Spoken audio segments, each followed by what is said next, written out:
EC2 key pairs and security groups.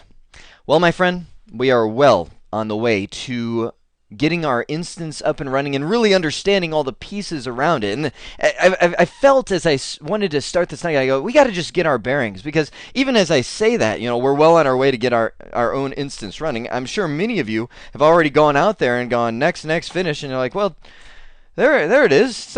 It's not that hard. I've got a running instance. Absolutely, you can have a running instance in a few minutes if you just next finish it. But really kind of putting together all the pieces. So I want to make sure we don't get lost as to where we are in the concepts. I'm going to bring over the EC2 management console. And I'm in the instances area. I've got right here just a little Linux instance I've got set up this morning just to play around. But I wanted to bring up the instances. Let me just click on Launch Instance just to get our bearings. Now, we went through, we talked about what it looks like to go through the wizard, going through the AMIs. What is an AMI? The frozen in time hard drive. Where do you get the AMIs? Creating your own AMIs. The community, the marketplace, all of those kind of things. We went through and figured out how to get an instance going. So I'm just going to grab, let's grab Windows 2008 R2. We talked about, how many instances, the types of instances, the processor size, the memory, how you scale that. Not even shown here the I/O that's included within each one of these instance sizes and why that's impactful. We talked about the availability zones, the regions, and what that is. We looked at the pricing, all of the different pricing that we could do for on-demand versus reserved versus spot.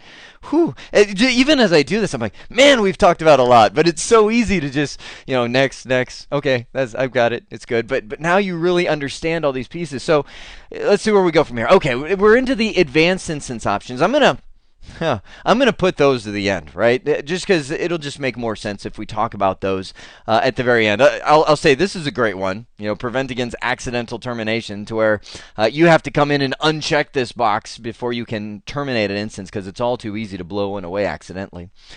So continuing from there, let's pick up here. Okay, so that was my bearing check, right? We know where our instance is. We know what kind it is. We know, EBS storage. We know all of that kind of stuff. So now we're into the tags. What are tags? Tags are just a way for you to identify your instance however you want. It is kind of a free form. I mean, think of it as a micro database that you can use for each instance to describe it. So when you're looking for certain instances, you know what they are. And I would suggest it's all too easy to just say, well, let's add my own tags and just make them up. But I would suggest sitting down with your IT group. Unless you are a one-man show or one-woman show, then sit down and say, hey guys, let's agree on what tags we're going to use to describe each one of these. Let's come up with some common syntax, because if you look, these keys, these tags, the key values can only be 127 characters, and the values can only be 255. So it's not like we're having a big paragraph here on everything that this instance does. So for instance, this is I'm creating a Windows 2008 R2 instance. Let's say the name of this is SD Core TS01.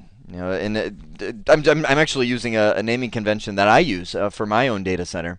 SD Core to me says, name of my company that I work with, Core. Core is the data center. TS stands for the function. I use, for instance, TS is terminal server, or I might do a DC for domain controller, or FS for a file server. I've got my own key. And then 01, this is the first terminal server that I have at the data center. So if you never had a naming convention, bam, there it is in 2 seconds or less, the naming convention for you. So that will be a name that can now appear. You can see it kind of behind the scenes here. It's this little name. I didn't put any tags in this one, so it says empty. That's not very descriptive. But I don't have to just stop at the name. I can go in and say, well, let's add a description.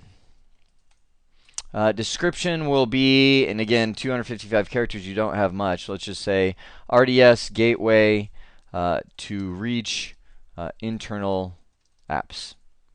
I'll just say internal servers. How's that? And you can keep adding another tag and another tag. As many tags as you want. And let's just say creation date. It is, what's the day? 5/25/12. And go on. And you can see up to 10 individual tags that you can use. Now, I'm going to show you this in a minute. Well, Yeah, well, I'll show it to you in a minute. I'm going to click on continue, save those tags because I want to now get into the key pair. So let me pause there and flip over to the concept. What most people do when they get to the key pairs on their EC2 instance is they kind of, well, actually, let me show you. They usually come into here and they go, okay, and by default there is no pair. This is just a pair that I created previously for my Linux instance. They come in here and it says create a new key pair or proceed without, and people go, let's not do that. And then it says, oh no, you can't connect to this instance unless you do that. You go, oh, okay, then let's do this. Okay, I'll type it in, and they create and download, but they're just kind of going through, not really understanding the power of what they're doing and the power of what this really is. This goes back to public and private key cryptography, and I always, I could give you okay, type this and then go here and do that. You can Google that and find it, but to really understand the why behind it, that's satisfying. That's to where I get it. Okay, so understanding public and private key cryptography is huge because it's really how almost all the secure communication in the world works. This all goes back to decades ago when there was an instructor, a college professor, and his student named Whitfield Diffie. That was the student, and I believe it was Martin Hellman. It was the Martin. I think it was Martin. Hellman was the college professor, and so these guys were. And this is decades ago. They were sitting there trying to figure out how do you have secure encrypted communication across a public network. Think about it. You're right here, right? Sitting at your computer, and something almost all of us do nowadays is do online banking, where we can go and transfer account balances, make payments, online bill pay, so I don't have to mail it in the mail and all that. So it's very convenient. But in the middle of all of this communication is the public internet with evil people that are trying to steal your bank account balance and trying to steal the ability to transfer information. So I need to have some kind of secure encrypted session between these guys. I have to have something that secures it so these evil people in the middle of the cloud can't find it and see it and be able to get to my bank account balance and all that. And they're going, okay, well, think of this. College professor, students sitting there looking at each other. Okay, how do you do that? Back then, encryption keys were very common to where you would have a key. And a key, I'm visualizing it here as a key, but it's a mathematical formula, right? That really scrambles the data. So let's say I want to transfer $150 from my checking to my savings account or something like that. Before I send it, it runs it through this encryption key, which just is a big mathematical algorithm. It goes blah, blah, blah, blah, and scrambles it all up to where you can't understand it. Well, the person who has that key can also reverse that to figure it out. That's so to do encrypted communication. I would have the online bank have the key and I have the key, and then we just kind of encrypt it between. It's like, well, that's simple, but how do you get the key? oh yeah, forgot about that. How do you get the key? How do you get the same key that the bank has so that you can encrypt it without the guy in the middle getting it too? You can't just have the bank send you the key. Do you see this dilemma? So Martin and Whitfield were sitting there. They're like, how do we do this? How do we do this? And the way the story is told, and this is, you can go look this up in Wikipedia if you want. I don't know if it's there. Maybe it's there. The student, Whitfield Diffie, was at home asleep at 2 or 3 in the morning. Wakes up in a cold sweat and goes, "I got it. I know it. I've got He dreamed the algorithm for what we now know as the Diffie-Hellman public key encryption algorithm, to where you now have, instead of one key, 2 keys to start your communication. A public key and a private key. So I'm going to show you how it works across the internet, and then I'm going to apply that same mindset. It's actually much simpler when you look at it from an EC2 perspective, but understanding kind of the big picture. This is impress your friends conversation. Seriously, they're going to be like, wow, really? So here's how it works. When my computer connects to the online bank, let me flip colors here. Connects to the online bank. It says, okay, this is going to be identified as a secure channel. The way that works is the bank, their web server, says, I'm going to send you a security certificate.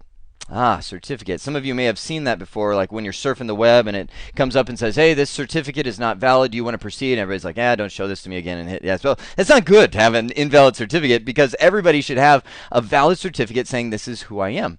And the certificate says, this is my identity. I am, the Bank of Arizona. I have this level of encryption. This is the date and time I got this certificate. And I've got, you might go, what's that little squid on there? It's the stamp. There's actually something called a certificate authority out on the internet. You can, like VeriSign is a big one. Many different certificate authorities that before this bank goes into business online, they go to the security authority and says, here's all our information about our business. Not all of it, but the requested information. So you know that we really are the bank. Because it would be horrible if somebody, pretended to be the Bank of Arizona. Matter of fact, that's called a phishing attack. When you get those emails where it's somebody pretending to be eBay or Amazon or something like that, it's a phishing email. It's somebody trying to pull the wool over your eyes to get you to type in values over there so they can compromise your data. So we need to have these certificate authorities on the internet that says, okay, this is really the real one.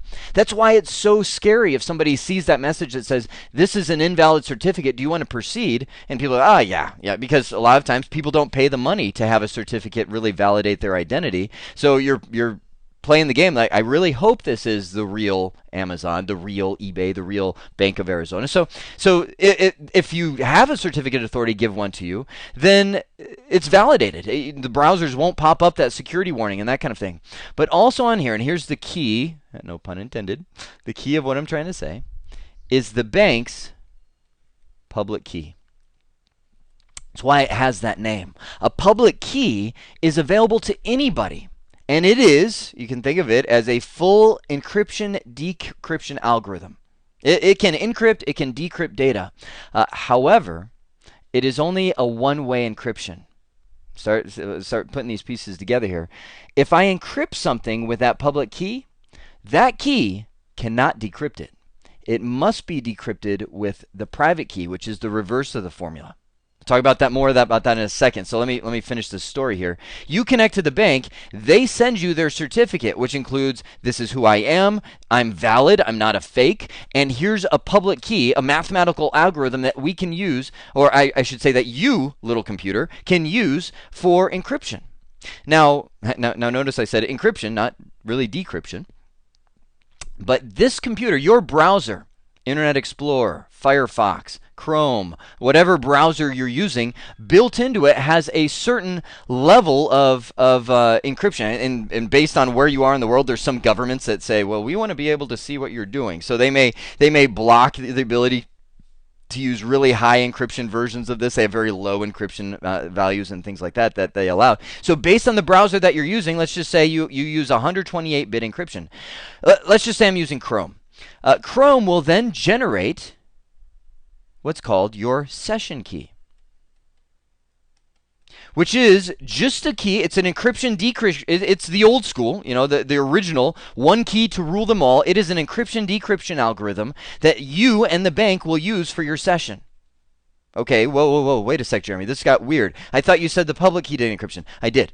But we don't want to use that for all of our communication because then I've only got half of a formula. I can encrypt stuff, but I can't decrypt stuff with it. So what my browser does is generate a one key to rule them all encryption session, encryption key, and encrypts the encryption key. Really? Yeah. So it takes the public key from that certificate and encrypts this encryption key, which it then sends back to the bank. The bank gets it and says, okay, I'm now going to use my private key, which it never, ever, ever sends to anyone. That thing is, hidden away. It's the bank's. It never sends that private key to anyone because if it did, oh my goodness, it would compromise the whole security because whoever got that evil person in the middle, if they got the private key, then they could decrypt all these session keys from the users coming back in. So you never send the private key. So the bank gets that encrypted session key back, decrypts it, and now I gotta use a new color for this. This is so cool. And now both sides have a session key that they can use for their communication. And that's what they actually use for all of the communication between those two for that session. That's why they call it session key. As soon as you close your browser, it's done. Session key is deleted. The next time you connect, you get a public key. You regenerate a brand new session key for the session. Wow, isn't that cool? That's how it works. That's how all the communication works on the internet. Now, I said... I shouldn't say all the communication. All the secure communication works on the internet. Now, I said the EC2 side of things isn't that bad because we don't really need a session key. They use the idea of public and private key cryptography in such a way that we can use it to retrieve our passwords or to log into a system. So let me explain. I'm going to hop back to the instance I was just creating right here. So we got to the point we went through and defined all the tags. Great. Let's continue, please. There we go. And it says, do you want to choose from your existing key pairs or proceed with or create a new one? Now, normally if this is the first instance you create, this will not be here. So I'm going to create a new one as if I hadn't done that before. So let's just call this CBT pair 2. It's just a simple identifier name. Might name it after your organization or whatever the case may be. But that pair is being assigned to this virtual machine. So I'm going to click Create and download the key pair. And what it's doing, it kind of happened down here below. You can see it downloaded cbtpair2.pem. I'm going to go, and now we're into the security groups, the firewall, which we'll see in just a second. But I'm going to show in folder. Let me... Wow, there's all my downloads. If you want to see what I've been downloading lately, you can check that out. But right there is the CBT pair 2. Now, if I right-click on that and open it, edit it with Notepad. Where's Notepad? Let's try that again. Okay. Oh, there we go. It was just taking its time. All right, so right here is the RSA private key. This, if you ever wonder, well, what is that mathematical formula? That's it. Well, that's actually the key for the mathematical formula right there. That is the private key. So you have just been given, with what you now know about how web security works, that's a big deal. Amazon just gave you the private key for your system. Save it. You need it. They maintain the public key. So let me finish going through. I'll do the security groups in just a second. I just go through and launch this machine. So it's going to just go through and start building that machine over there. There we go. So it's loading up. I can already see my name right there. But I want to right click on this guy. Hang on. What was I thinking for a second? Oh, there we go. I totally lost my train of thought for a second. I was thinking about what was in my download folder. So we've got the two machines. We have a Linux instance right here. This is Ubuntu Linux. And then right here I have my Windows instance that I just created. It's actually generating. So it's going to take some time, usually about 10-15 minutes before that thing is fully ready and ready to rock. So while we're waiting for that to load, let me jump right here to how the key pairs are used for Windows instances and for Linux instances. What happens in the Windows world is we, as we generate the machine, get the private key. It's sent to us by Amazon. It's downloaded, and that is something you want to hang on to, you want to save. Because once that Windows instance is ready, you need that to get the default administrator password. Meaning, let's flip back here. I have this instance that's currently initializing. If I right-click on here, there's an option that says Get Windows Password. Now it's going to give me an error saying, hey, you can't do it. Wait at least 15 minutes before you try to retrieve the generated password. But once you do, you're going to see it bring up a window. Actually, I'm just going to camp out and wait. I'm going to check my email and then come back. Okay, I'm back. Checking email, bad idea. An hour later, here I am.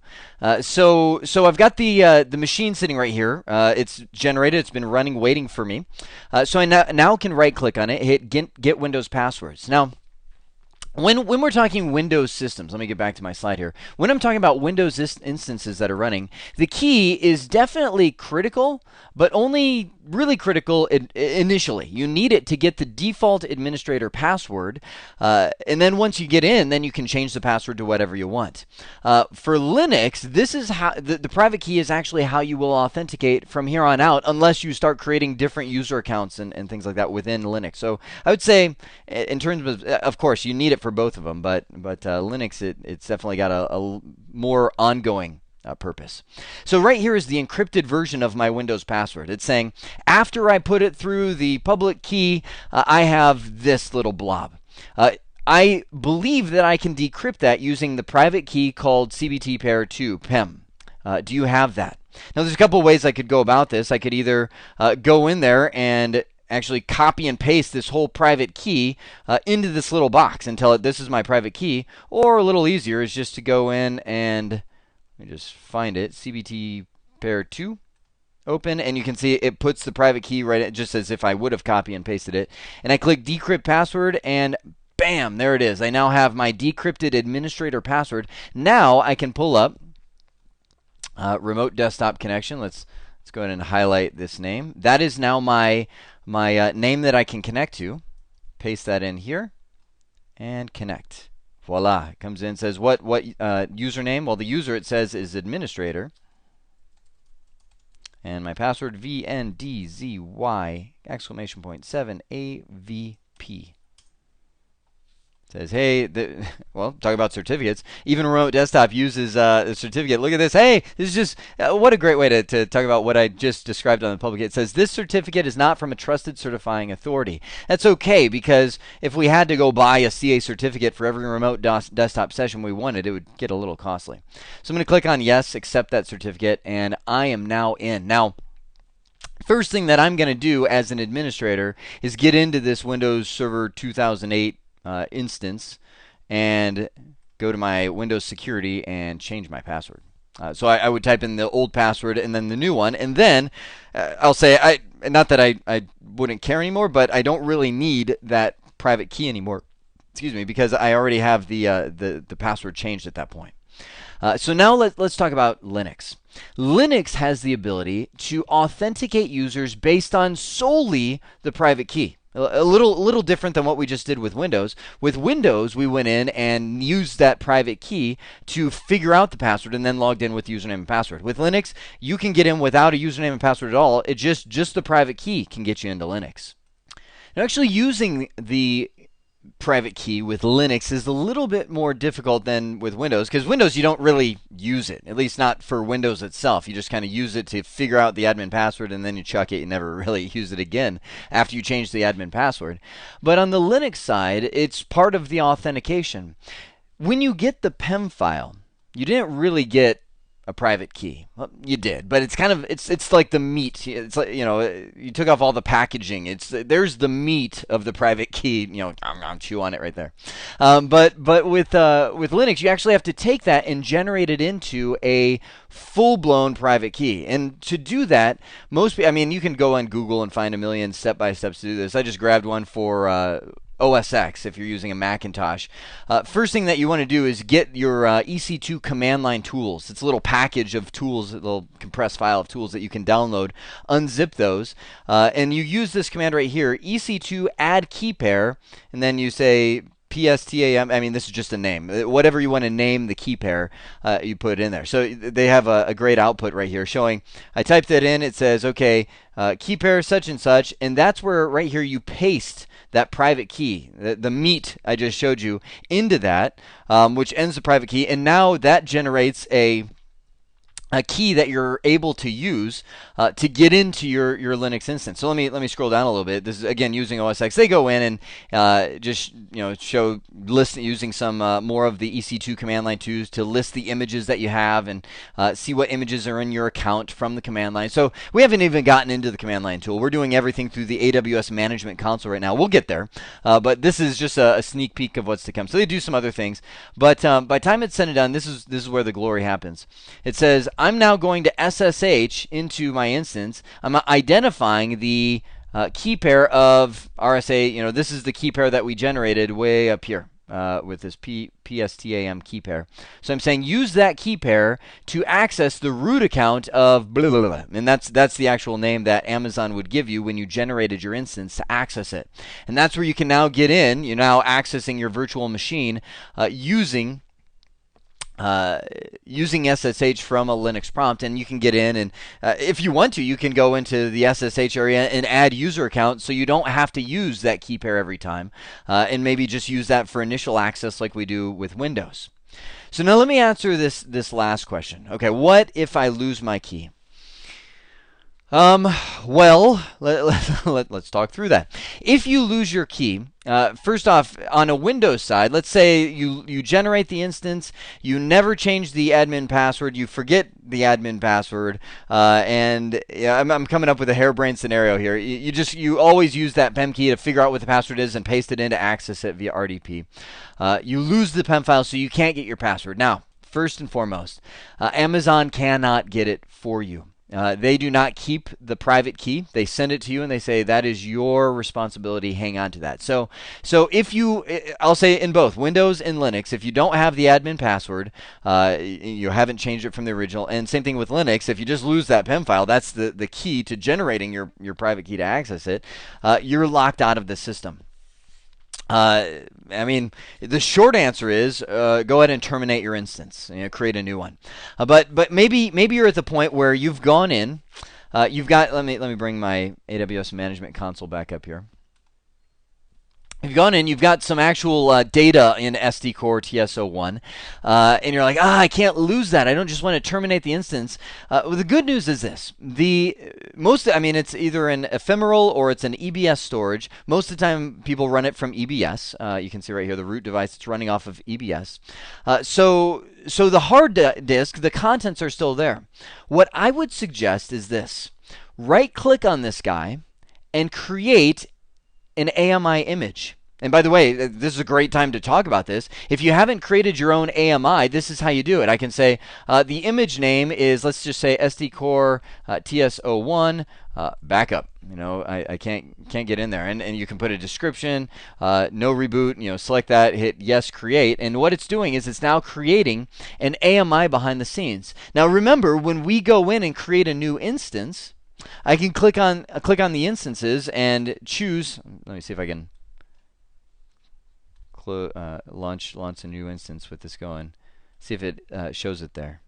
No, it doesn't. Yeah, we've got to wait for it to finish. So it's creating an AMI instance. So you see where I'm going with this? You're going to want to go in there and now generate a new instance from your frozen in time AMI. At that point, you'll be able to use a new private key, generate a new private key, and get into that system. Now, a lot of times when you do this, some services won't be started. You'll have to manually go in there and start the services.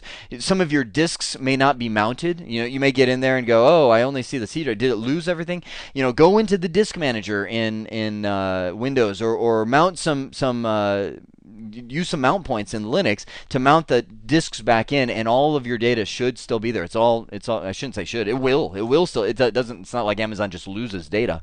It will still be there. You just have to mount it all back up and get into it. So all is not lost if you lose your key, but it does definitely cause a hassle. Well, that's enough fun for now. I want to put a dividing line there so I really have the time to expound on security groups. There's a lot to think about when you're setting them up.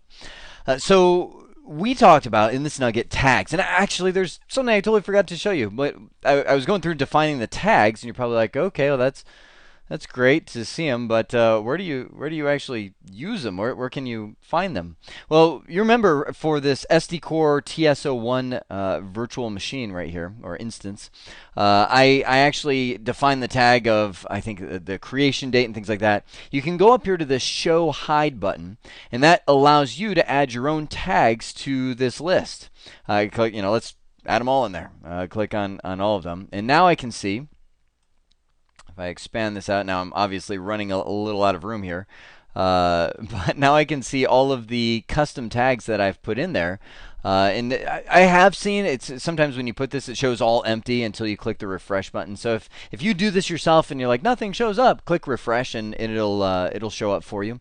But that's your nice way of doing it. Now you can filter on them. You can search for them. You can, I mean, they're part of your image list here. So that's a really powerful tool. So we talked about tags and adding those to your instances that are running.